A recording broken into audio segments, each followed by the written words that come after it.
Félix Azali, Kabul Azali.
on est en photo de Kamatanga. Aïe.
Yosa.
Hakuna la commenter.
dimanda, Mokoza boga, Mokoza Afrika, Mokoza boga,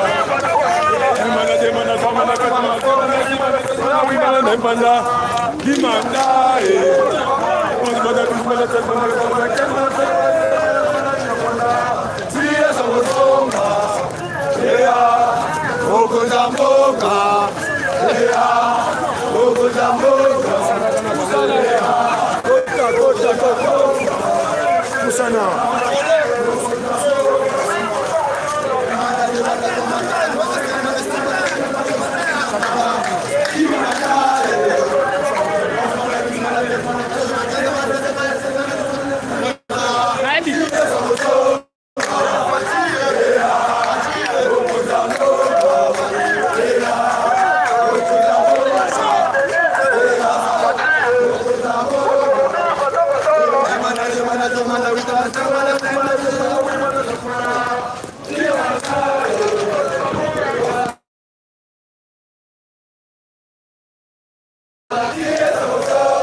Fatima,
IDPS, viva! Force du progrès, viva! Ombete la maboko binamoko.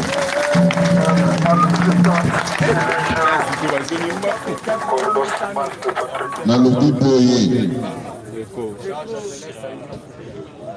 Ya liboso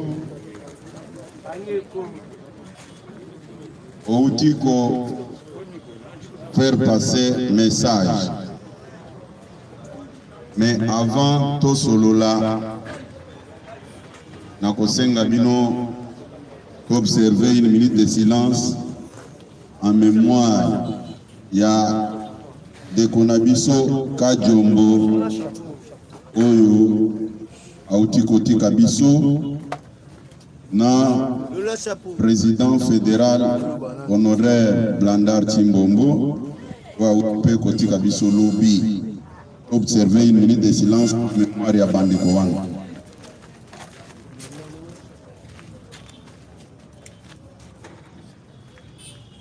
Merci.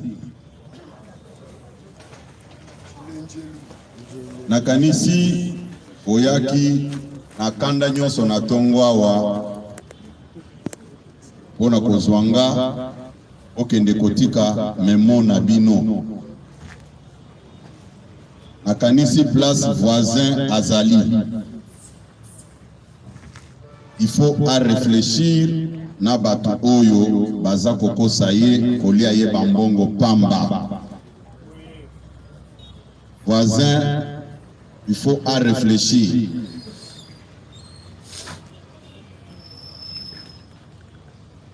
Nakanisi denge boye kozwanga na ndako, c'est-à-dire oza kolaksa fere na hiérarchie na bino ya parti. Ngape comme secrétaire général na siège na expliqué bino o ngape naza komona bandeko na politique mikolo mibale oyo. Et puis soki botali bien baza toujours pour créer un événement pour bayeba ke baza ko exister. Baza na capacité ya ko initier makambo te. Musala na bango kosomba papa parti mususu aimbongo yangoyo dima kozala sima na ngai. Mutu wana pe azimbongo atie na poche akomi sima na ye. Bino nyonso boyebi mikolo euti koleka batindaki bana bitinda na bango balobelaka rien que sur l'IDPS et sur sa base. Ko diaboliser IDPS, ko diaboliser bakonzi ya IDPS, atiki ba combattant baza kotala ba combattant te, ba combattant baza ko souffrir. Discours nyonso wana ezalaki développé avec un objectif bien précis. Toyokani malamu. Tango basali musala wana ti balobike sikoyo sima ya Félix Tshisekedi eloko ezate tokoki kokende ko attaquer ye totumba na permanence ya parti na ye. Zoka ezalaki calcul ya mabe ya pamba. Est-ce que bino boboyi mokonzi ya mboka? Boboyi mokonzi ya mboka?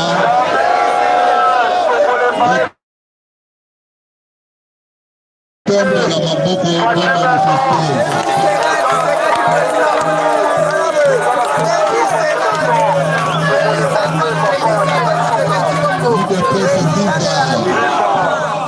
Ba calcul nyonso boyokaki. Ba discours nyonso boyokaki baza koloba boye. Babo tango bakende di Genève na simana ye azana batu ya malonga konzi biso nyonso na bino ndenge bamonaki biso biloko pamba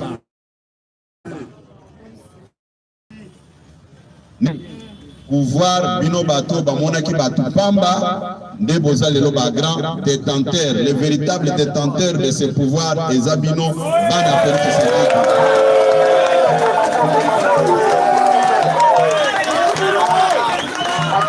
nakoyebisa bino boye pona ba oyo baza ko continuer ko rêver oyo baza kozwa temps na bango pour s'en prendre rien qu'au président de la République.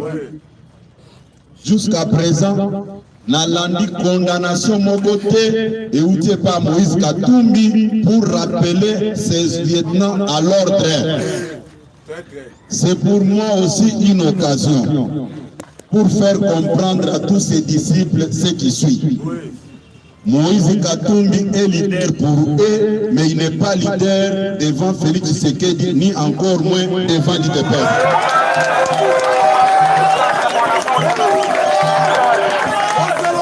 Moïse Katumbi a présenté son père, ce que son père faisait. L'UDPS viva! l'UDPS viva! Notre silence n'est pas un signe de faiblesse. C'est parce que nous sommes très bien éduqués par Félix Tshisekedi. Mais nous avons remarqué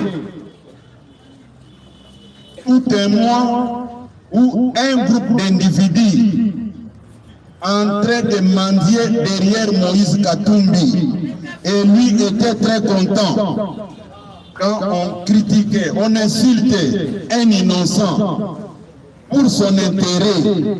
Entre-temps, il fait de l'hypocrisie comme du temps de Genève que Félix c'est mon frère. C'est faux et archi-faux.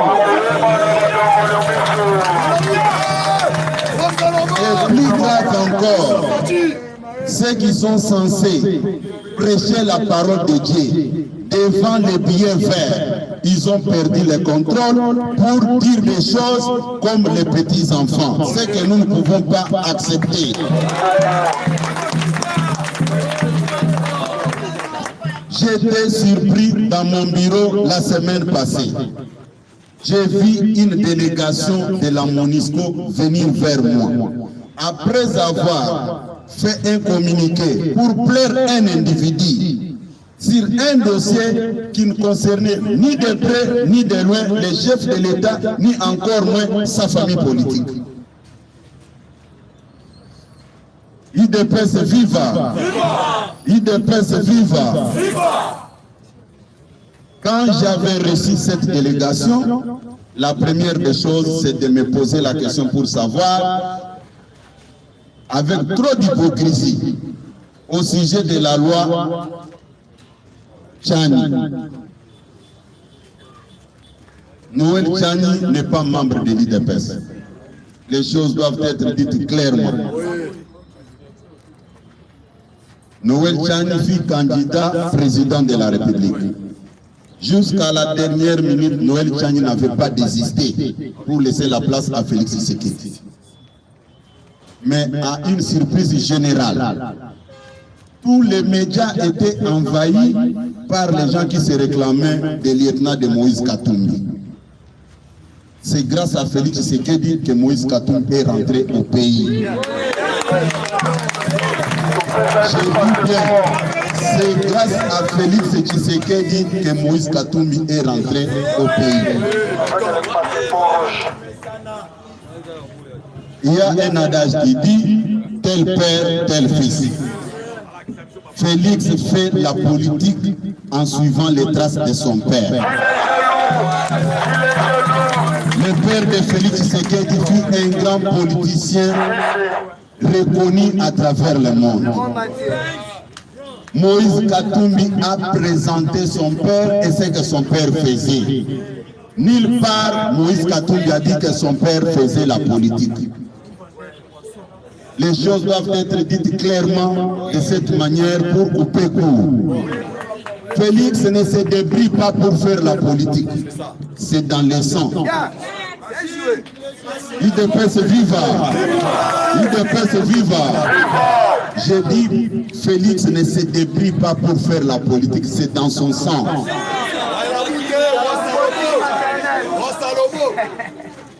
Nous avons gardé notre silence pendant un temps. La même MONUSCO n'a pas condamné un seul instant les proches de Katumbi, ni encore moins M. Fridolin Ambongo, qui a oublié la mission principale de l'Église, devant les billets verts. Il a perdu le contrôle. S'il veut faire la politique, il aille se faire enregistrer au ministère de l'Intérieur.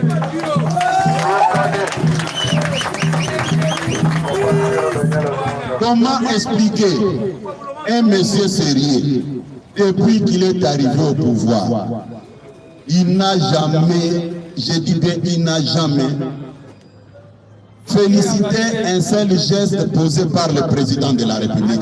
C'est méchant. Un serviteur de Dieu. Je dis bien un serviteur de Dieu. S'il était serviteur de Dieu, il pouvait avoir un comportement digne de serviteur de Dieu.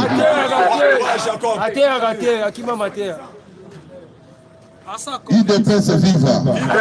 UDPS viva. Nalobi boye. Félix Tshisekedi azosa la politique parce que azana trace ya papa na ye. Tshisekedi Etienne azalaki mutu ya politique, c'est-à-dire ezana makila na ye. Moïse Katumbi oyebi malamu qu'il appartient à l'histoire. Azako Luka comment se faire victimiser dans un dossier que l'UDPS n'est pas concerné ni de près ni de loin. Atindi bana bitinda na ye obalo baba buzoba. Mutu nyonso ayebi ke Katumbi azongaki na mboka oyo parce que Félix nde azongisi ye. Ayebi yango.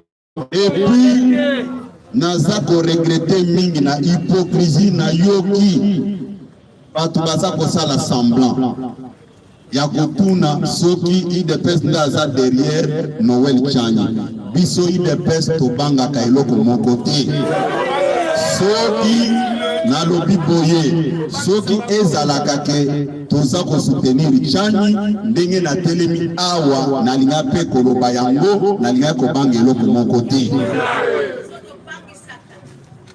Cardinal Ambongo ayebi position na ye. Tango biso to gagner maponomi na motema na ye mabe ayebi ba déclaration nyonso asalaki. Otika makelele naza koloba boy. Biso toza Joseph Kabila te. Puisque Kabila azalaki na base te abandaki kosomba batu ndenge Katumbi aza kosala. La preuve en est que Katumbi parti politique na ye eza ya maboke asomba akokutana na acteur politique boye ayokani na ye alobi okotekelanga na combien. Mais Félix Tshisekedi azana base oyo ayebi talo na yango te. Base oyo emela ye na makila.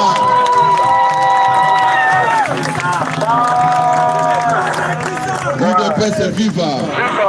Na lobi que Félix Tshisekedi azana base oyo ayebi talo te puisque ezali base oyo emela ye et adora ye et adopta ye.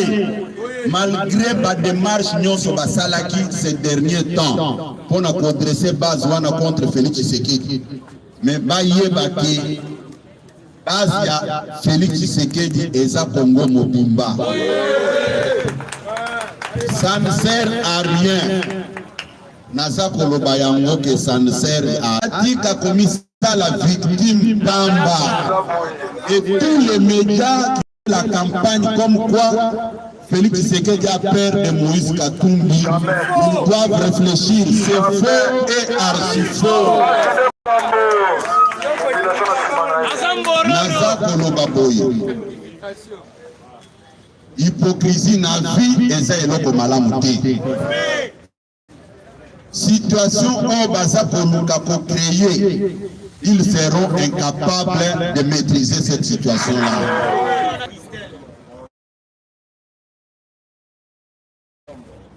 Pas créer un groupuscule ya batu, mais batouana baza ko agir en fonction ya ba moi bien faire. Mais biso to agisaka na volonté, vocation na biso moko. Yokani malamu. Yokani malamu. Mutu abangisa bino te. Yango lokola secrétaire général na bino na kosenga bino bo garder mémoire wana bo kende kotika ngote eza kopesa bango valeur. Baza batu oyo Tango Joseph Kabila bengana ki bango bayaki mbangu pona sekolani malamu ki bamususu. Les petits mendiants qui courent derrière lui moyennant $2000. Namona ki petit moko abanda ki koyawa. Oh aza journaliste. Lokola eba ki biso bien te, ceux qui aza koloba lobi, biso batu a UDPS, tomata ki avion pour la première fois pour aller à Genval. Naza koloba boye. Petit monsieur, kende ko vérifier na ba compagnie d'aviation, Sibe Zahir, Air Zahir, okokuta ba kombo na biso ezawana. Ça ne sert à rien. La tangi ba compagnie oyo congolais nyonso ayebi. Si je peux aller plus loin, kende ko vérifier. Tokade commandier bapesa yo tokolarke baba total Katumbi na Félix Tshisekedi nani ako déclarer cesser les faits. Muzoba ele kakate na lobi boye biso toza ba hypocrite te ozwa kitana bino ya kosomba conscience. Il y a quelques individus au sein de l'UDPS pour relayer le message Nabino. Au Sali Moussala, vous commis la conclusion que maintenant on peut attaquer. Iloko ya Noël Chani, ceux qui tosent à la Kassima ya Noël Chani, Tolingaki Koloba Yango. Batunyoso baboyaki Kabila awa. Quand il était question de faire une alliance avec Kabila, to salaki yango. Obenga ki biso ba traître, to trahir mboka. Mais biso to ebaki sika to bandaki kokende na mboka. Lelo to déraciner régime Kabila, oyo bato bandaki ko banga. Ota la génie politicien Félix Tshisekedi. Okatele maboko makasi.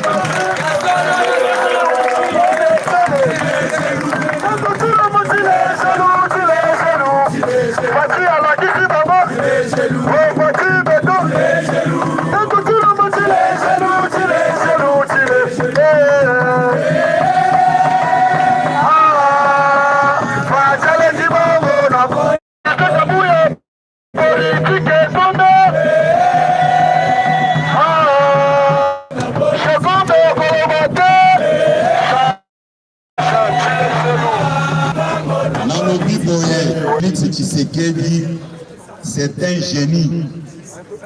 Nalobi, personne ne peut me contredire là-dessus. C'est un génie de la politique nationale et internationale. Biso tobo manakate, makamuna biso tolobakango polele. Nayokaki boye. Est-ce que les londenge tozali awa total akaba documentaire yoko kende koluka bitumba oluki hippopotame bitumba na ebele okobima.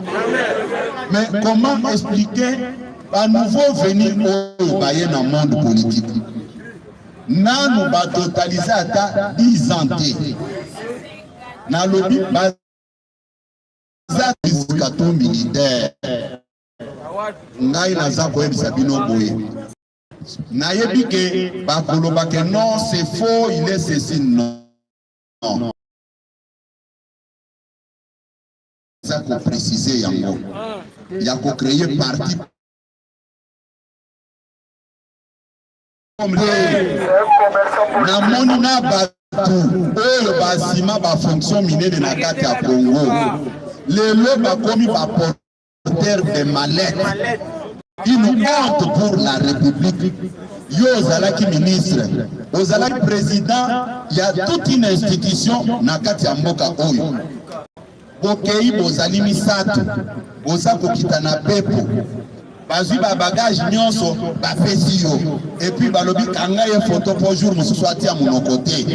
On me mi pe, mais c'est une honte. mais olingi kolobela makambo ya politique. Nde yango naza koloba boye. Félix Tshisekedi akobanga eloko moko te. Même ba oyo baza kokosa ye. Oyo baza koloba.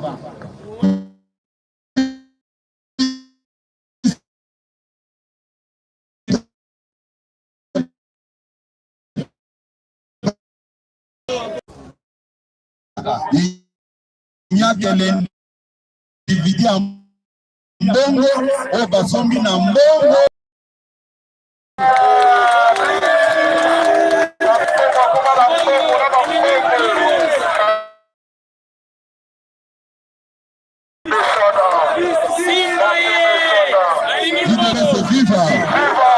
UDPS viva eloko esepeli singa ezali nini.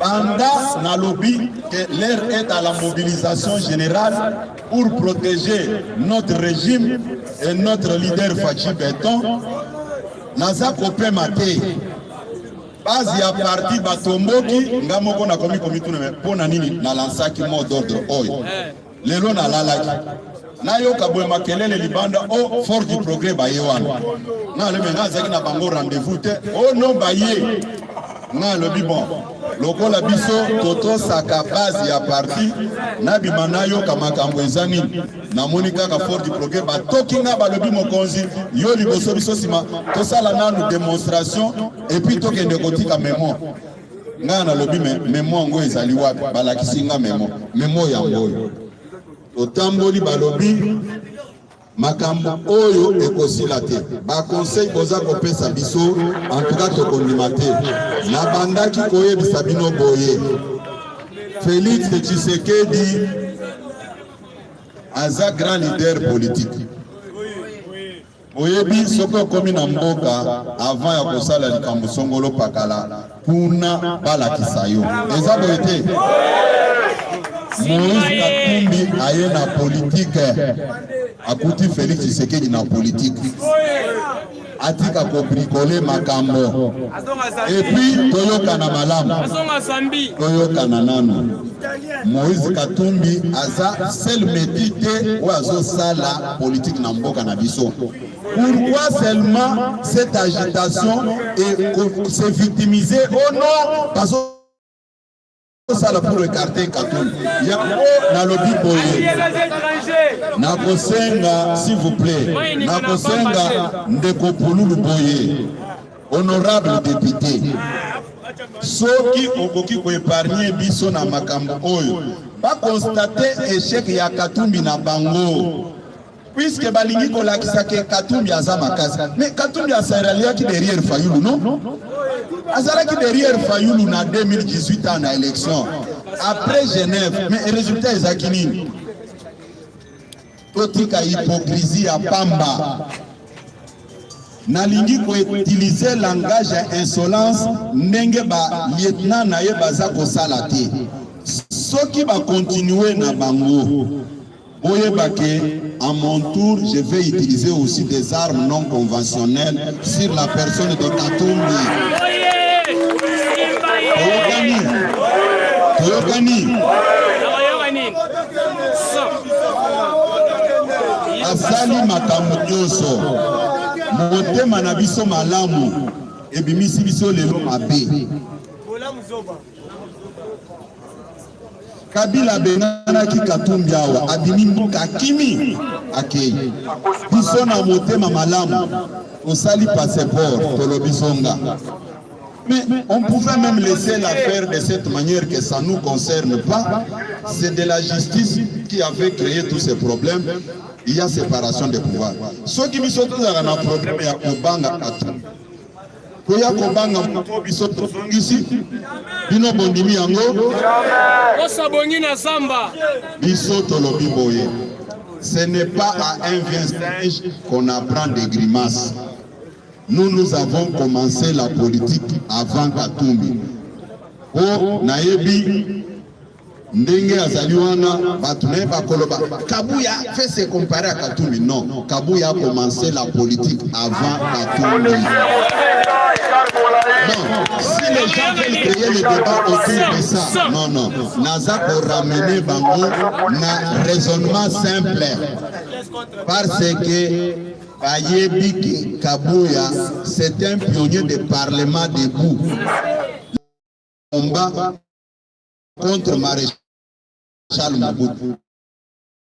Katumbi na ye ya kuluka débat. Soki ba fongoli munoko pour créer le débat nde na cause arme non conventionnelle.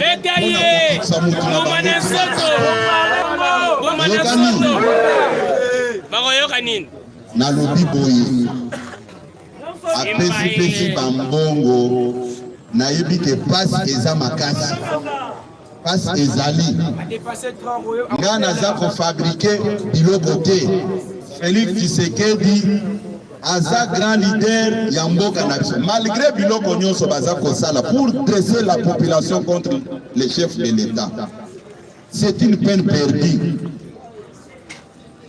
Na répondaki bango me lokola ebele baza mayele te bakotaki na babiloko mosusu na bandaki tourner na kati ya ville province de Kinshasa. Clôture ezalaki na njili ba image eza wana eza koloba en tant que IDPS. Après ville de Kinshasa na kendeki na Congo central mukolo asuka na sukisaki na Matadi isika nyonso na lekaki ba image eza koloba na ke na Grand Bandundu na Tamboli Kenge, Kikwit, Bulungu, Masmanimba, Idjofa, Nake, Kosuki, Sanabandundu-Ville, les images sont là. S'ils sont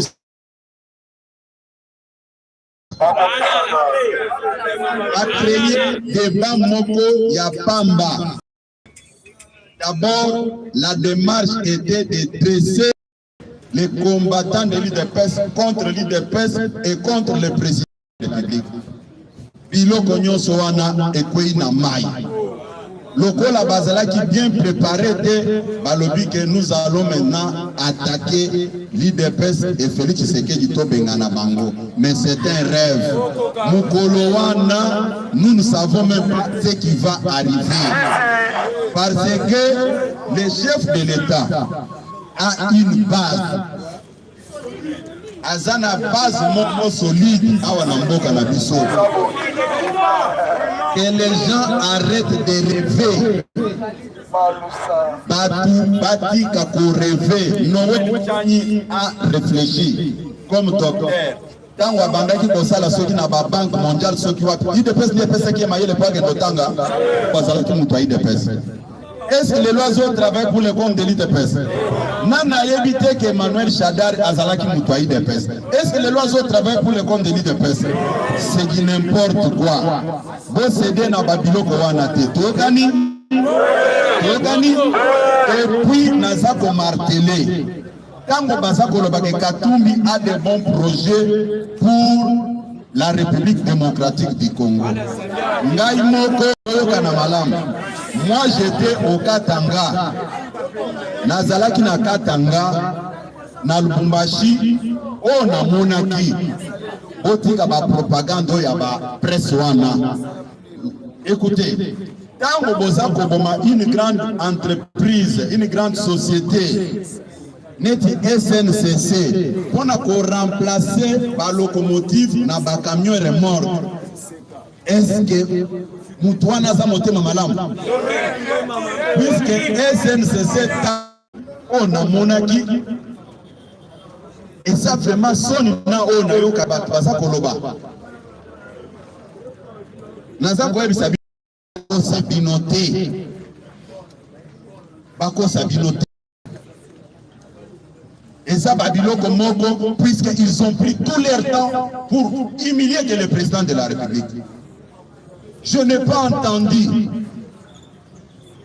une seule condamnation et où tu n'as pas responsable ensemble.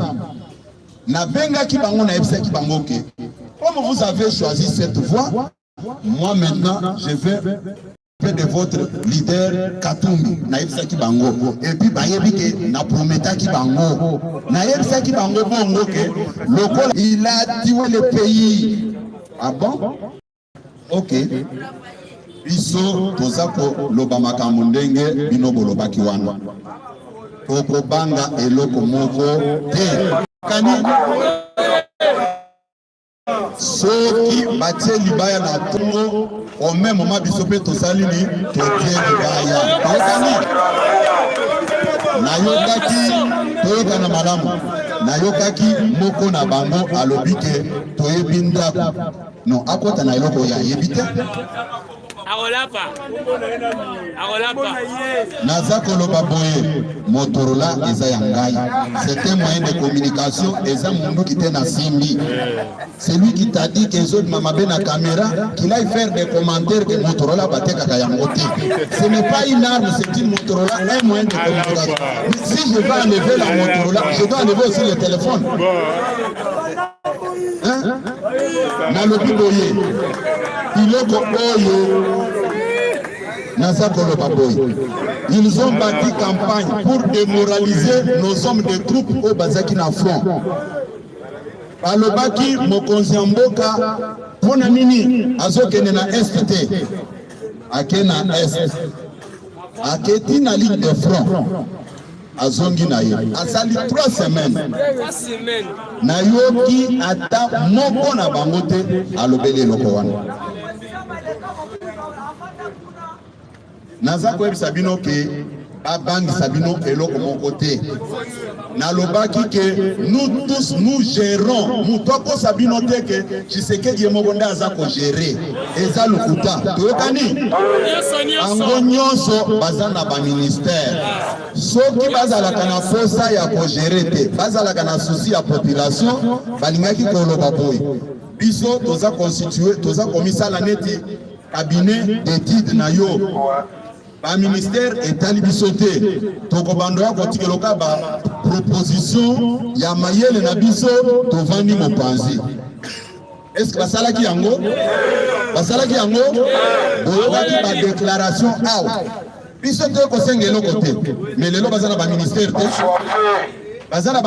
te ba ministère wana eza géré par bango te bakorépondre mpe na ba ministère oyo ya bango te okani malam mutu akosa binote. Comme je l'ai toujours dit, le pays est géré par des composantes.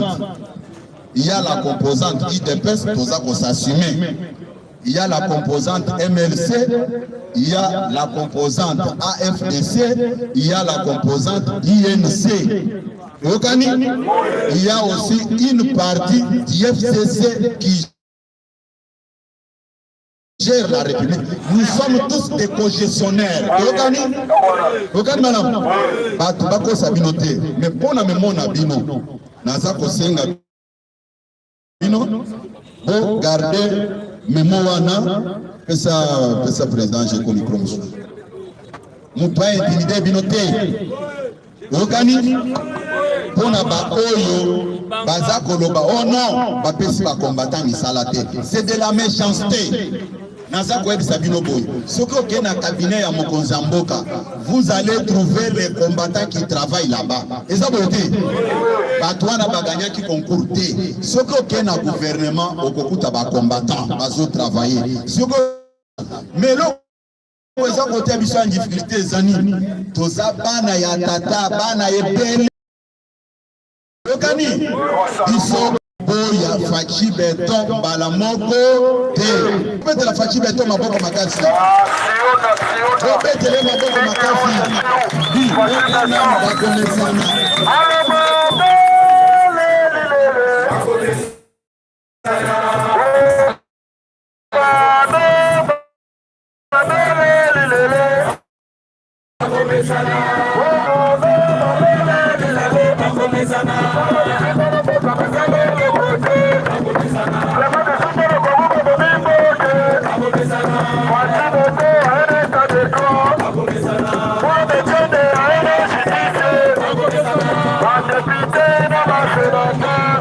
Sana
IDPS viva! IDPS viva! Nalingi na accordé parole na ndeko na biso Jekobe. Nalingi koyebisa bino boye. Nalingi koyebisa bino boye. Makambo nyonso boza koyoka eza kobama na mutu ya mokonzi ya mboka ni encore moins na mutu ya IDPS autour ya loi ya Noël Tchani. On va déformer même à cause de la mauvaise foi que la loi sur la congolité.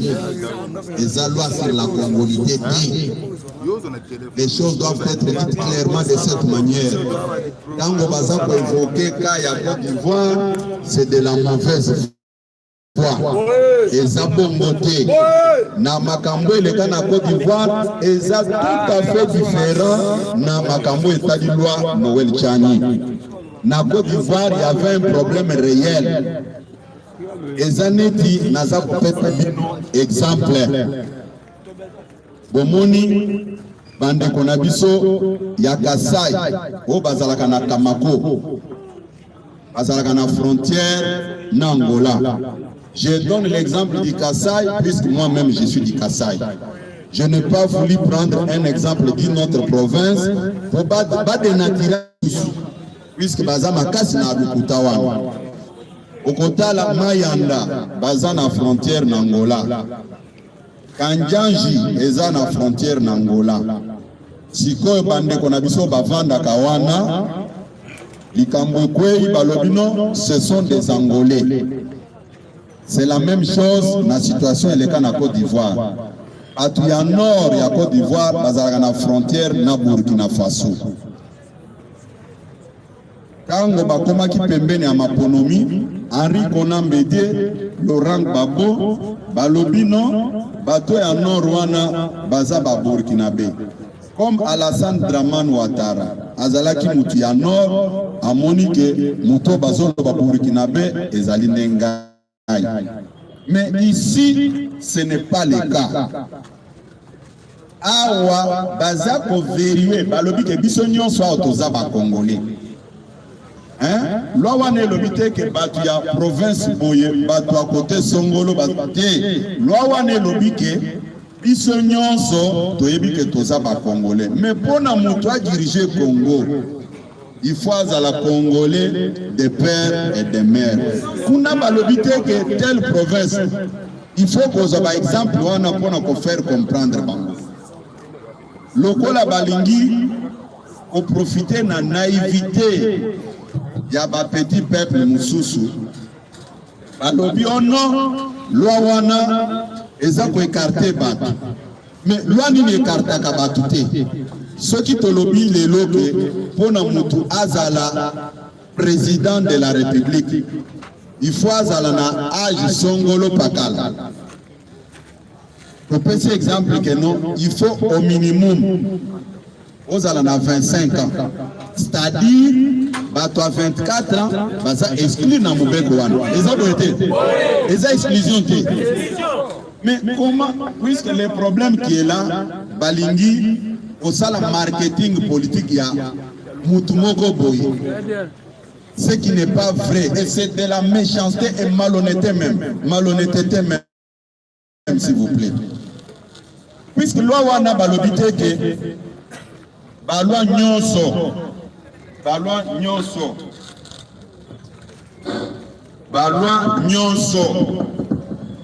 et c'est la kaka na germe ya exclusion. Toyokani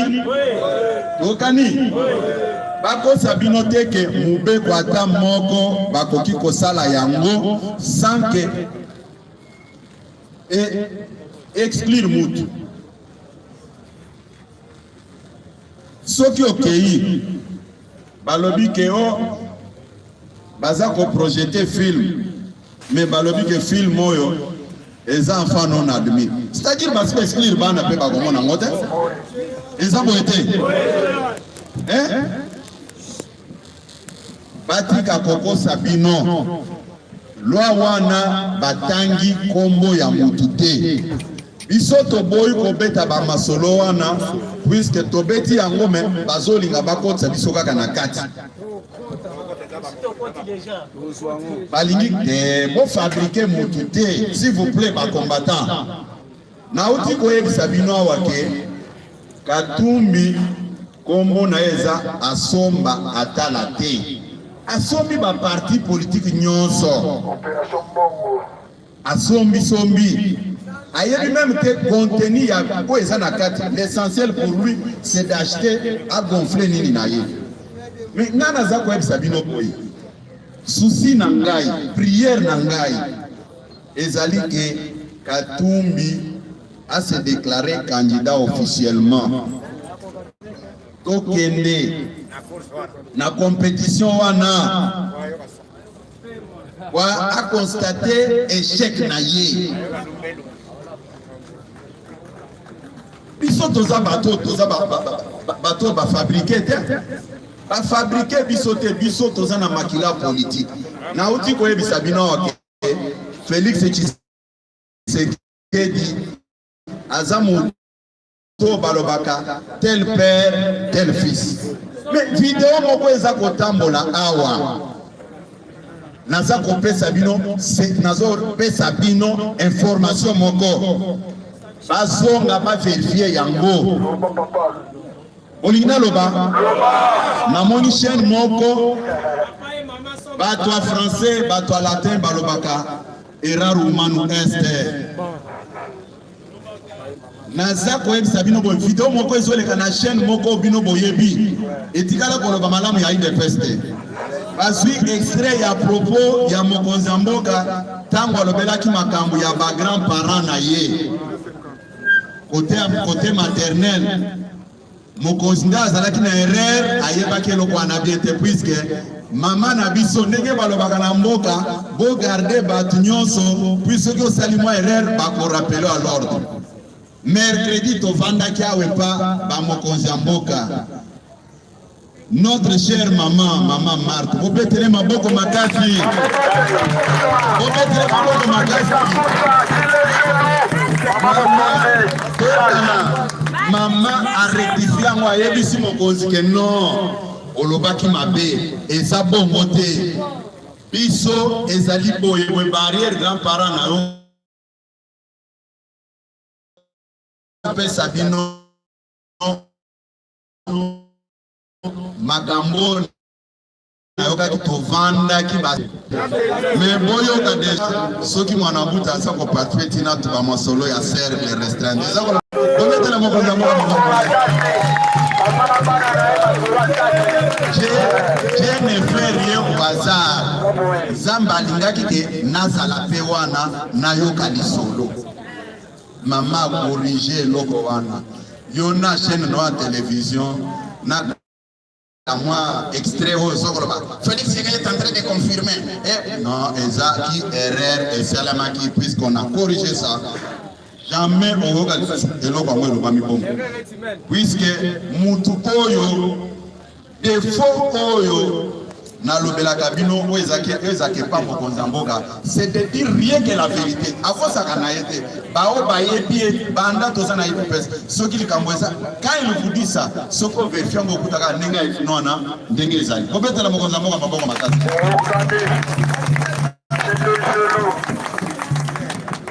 Yango na ko passer maloba et pas président Jeko waye bisanga mais mon abango baye ko la musanga na tongo oh général les cas liboso toke na pression maloba.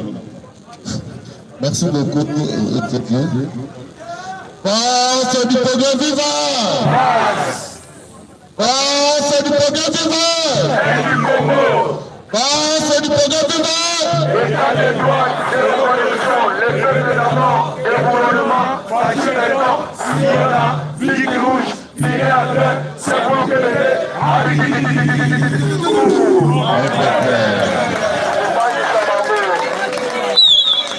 Merci beaucoup, secrétaire général. Nende parti toyena le panayo pour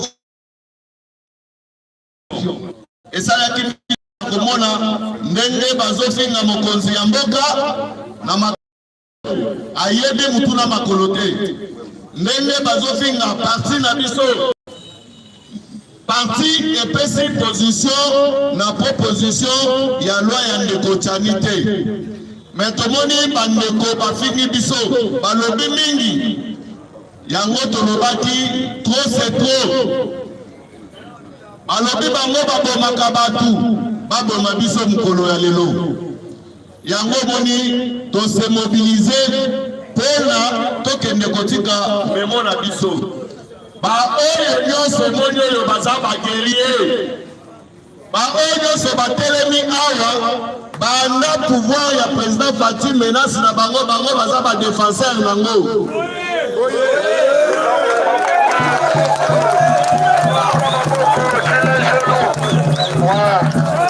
Nikolonye se tobandi na bango na loi ya sakata bazalaki présent tozalaki na bango na Rosa Malonda bazalaki présent ancien délai présent toujours présent ya lelo toyaki kotika memo po tokende kotika parce que tolembi biso tolobi te bango balobi oyo biso tolobi tovandi na biso nie balobi tolobi c'est comme ça tolobaki bon au lieu bakizaka biso à tort ou à raison voilà pourquoi biso tozokende kotika memo oyo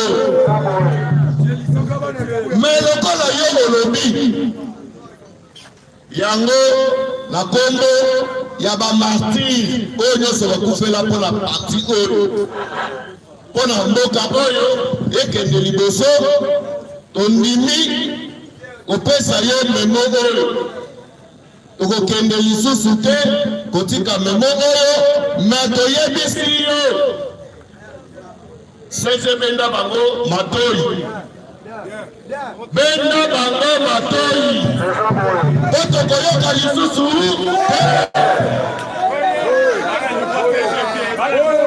bazali na droit ya kokritike mokonzi ya mboka soki asali malamu mbie mabe baza na raison mais baza na droit te ya kofinga mokonzi ya mboka surtout à émettre point de vue te surtout parti na biso ou bien bakonzi na biso bapesi point de vue na bango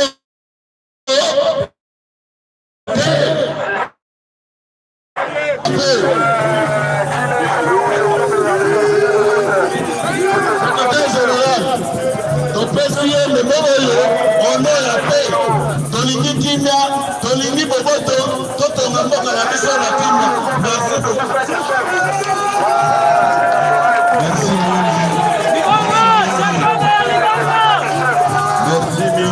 Merci mingi nayoki compagnon de lutte alobi boye alobi baboma biso mingi basilisa biso te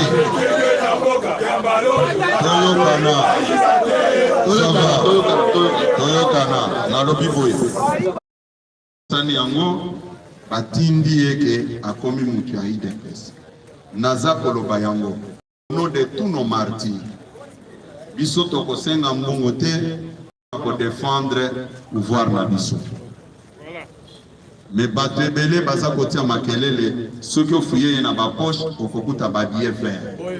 Demande à notre frère qui pense faire politique de laisser les hommes de Dieu en paix. Akoki ko humilier bango ndenga za ko humilier bango.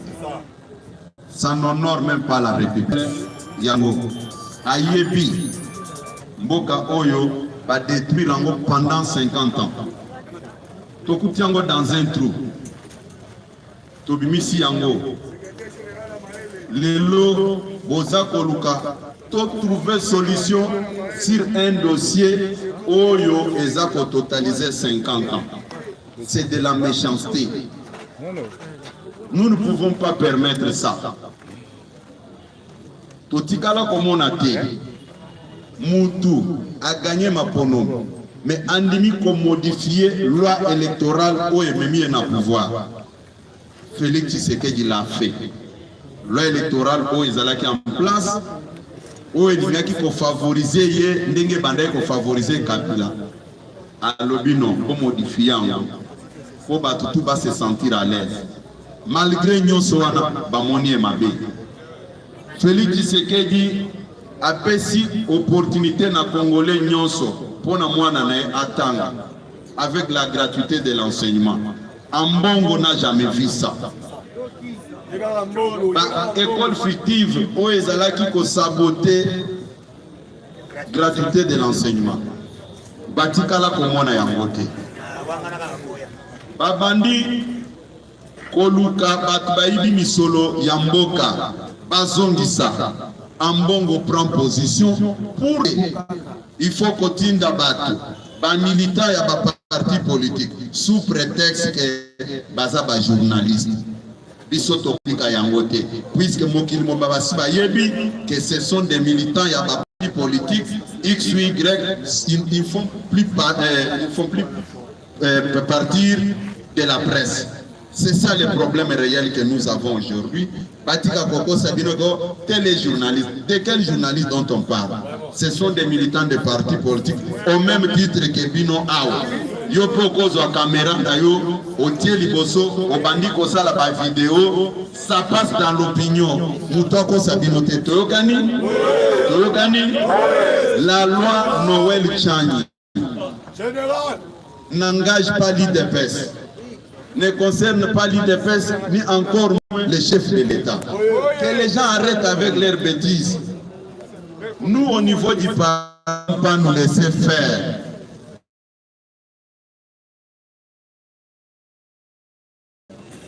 Nous attendons.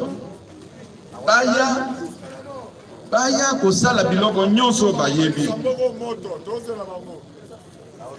Na yebisaki bino awa. Ba mususu babande kosala ba propagande moko ya mabe au fort du progrès batumba babisi à Transco. Ngana yebisi bango boy. C'était à quel moment fort du progrès batumba babisi à Transco? Puisqu'après les élections, il y a 2011, fait Tshisekedi a yebisaki biso tola la pongi ya ba bébé. Et à l'époque, j'étais secrétaire national à la communication. Je ne me rappelle pas un seul instant où il y a des qui marche, où il y a des dégénérés, pas qu'il y ait des na bango. Je sais seulement que bis moko transco et bomaka wewa nanzela campus. Et bomi wewa moko na étudiant moko. Ba étudiant nde batumba biswana. Batiaka yango na zoto ya IDPS. Ezana ba bis oto yebi. Comment expliquer bisot organiser marche à mon côté, puisque la ligne chronologique est à se présenter de cette manière. De 2012 jusqu'en 2014, pour évacuer qui est la photo le 16 août 2014 à Kenaye. 2015, fait des routes, il y a dialogue et dini. Tout ça là qui est mon côté. Na 2016, toke na makambo ya rassemblement. IDPS a salaki activité. Le 31 juillet, fait Etienne Tshisekedi regagne le pays. Le 19 et le 20 septembre 2016, Bangonde Batumbaki biso awa. Est-ce que biso tokomaki Batransco? Comment expliquer que Baya Koko Sao, Bamilitant IDPS, Batumbaki Babisi à Transco? Ce qui est faux et archi faux. Toyokani, Mutu Ako Sabino, Lisusute, Nalikambouana. Bamakambuna Bango, Biso Toyebi Yangote. Toyokani, et puis Bis Mususu, Batumbaki Yango. Sur l'avenir Kassavubu, moto. Si vous vous rappelez très bien, Nyonso Oyo Bazako Sala, Bazako Ramenango na 10e ligne à limité.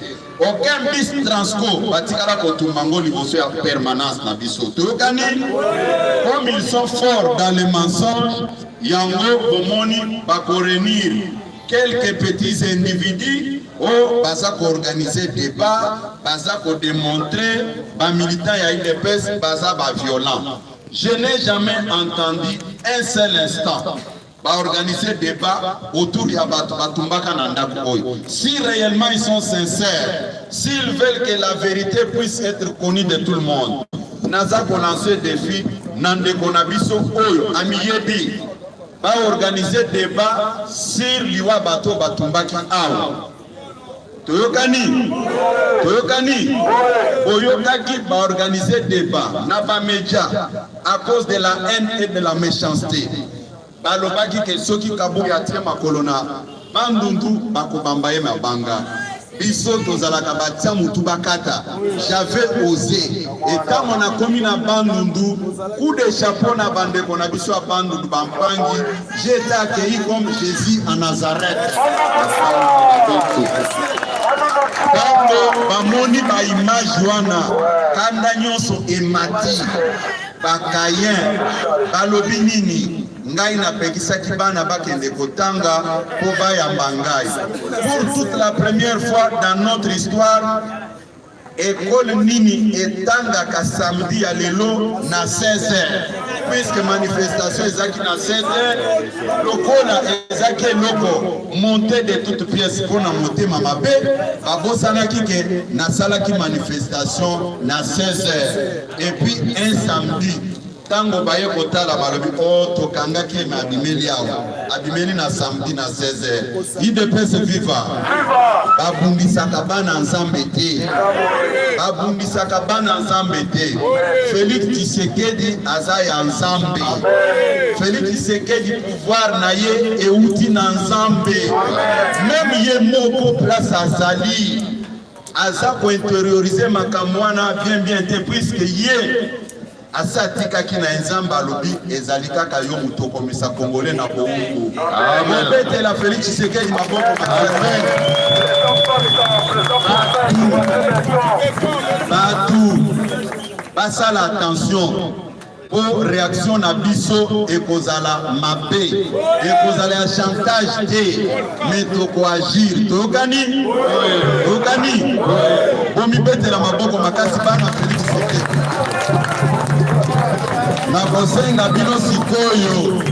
Nakosenga bino sikoyo, lokola voisin amekaki, ozala toujours na position d'alerte. Organisation générale. Lokani, ozama na bandako na bino, zamba zala na bino. Merci.